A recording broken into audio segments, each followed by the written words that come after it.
Саламатсыздарбы, урматтуу мекендештер. Москва шаарында биз Кыргызстандын келечегине кайдыгер эмес жарандар бардыгыбыз топтолдук. Баткендин окуясы бул өтө баарыбыздын башыбызга келген трагедия. Урматтуу мекендештер, мен өзүм Лейлектин кызы болом. Менин ата энем анклавда калып калды. Ошол жакта менин туугандарым отурат. Биз бул жакта 3 күндөн бери кан жутуп, кан менен дышайт этип калдык го. Мариповдун бийликтен кетишин мен талап кылам. Коргоо министри Кыргызстанды коргой албаса бокча отурабы жоголсун. Мен мурда ушулардын кетишин мен талап кылам, урматтуу мекендештер.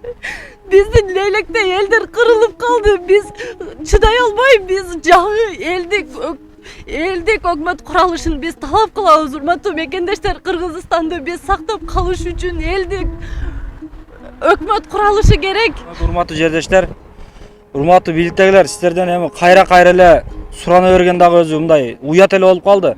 Бир жолу элдин үнүн угуп коюңуздар эми. Ушунча адам бери сунуштап атып, кайра каяктагы бир болбогон кадрларды алып келип алып башаламан кылып салдыр. Мындай ачыгын эле айткандачы. Азыр эл бул вообще бир тупикке такалып калды азырчы. Мен ошондуктан өзүмдүн атыман суранам, ушул мен сөзүмө коштогон жарандардын атынан талап кылам ушуну. Мынагы эл сунушталган бир өкмөттү алып келгиле. Мына Мариповду ким алып келген билбейм. Буну эл алып келбеген. Кетиш керек. Кечегенде ушундай тополоң болуп атты. Же бир жерде көрүнүп койгон жок. Азыр качып жүрөт ар жакта бекинип. Болбойт да, чече турган адам ушул эле го. Чечиш керек ушул нерселерди. Ким чечет болбосо мындай нерсени. Ошондон мен мындай нерсени хотя бы сураныч, айланайындар, суранып атырмын силерден.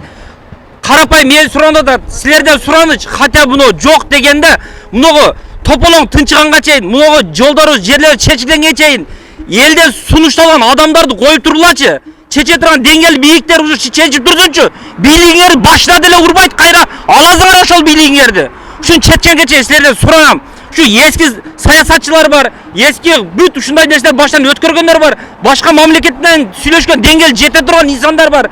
Ошолар менен сүйлөшүп, кеңешип Кыргызстан тагдырын эмне болот деген маселени ортого таштаган бир ой чыгат.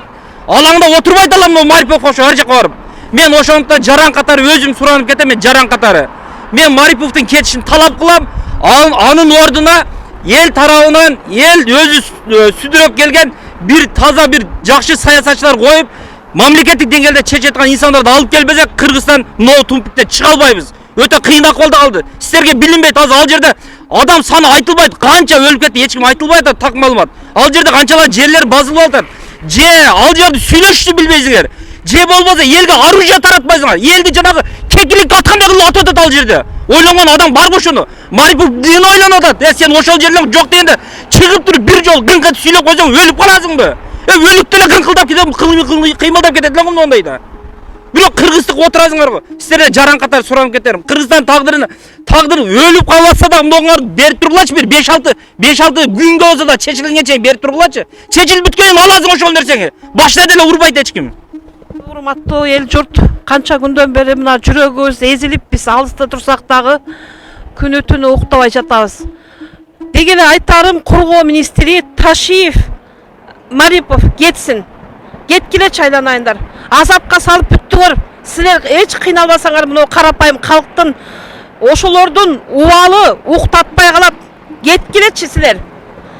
Элдик өкмөт болуучу, мына берде бала айтып кетти го. Ошол 5-6 күн болсо токтотуп бергенге дипломаттык түрдө сүйлөшө турган, кадыр баркы жете турган адам бар. Уучубуз кур эмес али. Ошолорду алып келип чечтиртип бүткөндөн кийин бизге эмне керек? Бизге элибиздин тынчтыгы, балдарыбыздын бакыбап жашоосу керек. Анан эмне керек буларга билбейм, буларга кресло дагы эле кызык креслодон тургусу келбей жатат. Бошоткула. Акылыңар жетпесе бошоткула. Элди кыйнабагыла мындан ары. Эл кыйналып бүттү аныстагы. Урматтуу кыргыз элим, мен ушул Баткен окуясы боюнча кечеги бүгүнкү ушул 3-4 күнөн бери болуп аткан окуяга мен ушул биздин азыркы сабатсыз, арсыз, уятсыз бул адеби жок бийликке кайрылат элем. Мен тез аранын ичинде ушул өкмөт мындай келишими жок, өкмөт келип алып, же бир адамга сүйлөргө сөзү жок өкмөт келип, же президенти баш болуп, ол эч бир ишти кыйратпаган өкмөт келип алып, элди кан сордуруп азыр. Элдин канча деген мен деген уул кыздарын өлтүрүп, мына ушундай жаман кырдаал түштү элдин башына. Ошол нерсе жок болуш үчүн мен элдик өкмөт келишин талап кылам. Улугбек Марипов жана могу тышкы иштер министрликтерде бардыгы кетишин талап кылам мен. Элдик өкмөткө эл менен жана коштой өлкөлөрдүн президенттери менен сүйлөшө ала турган таза өзүнүн сөзүн билген эл сыйлаган таза адам келишин талап кылам мен. Ассаламу алейкум, урматтуу кыргыз элим, урматтуу мекендештер. Бардыгыбыз алыс жерде туруп, ушу Баткен элимдин, менин кичи мекеним Баткендин азыр ооруп турганына бардыгыбыз жүрөгүбүз ооруп турат.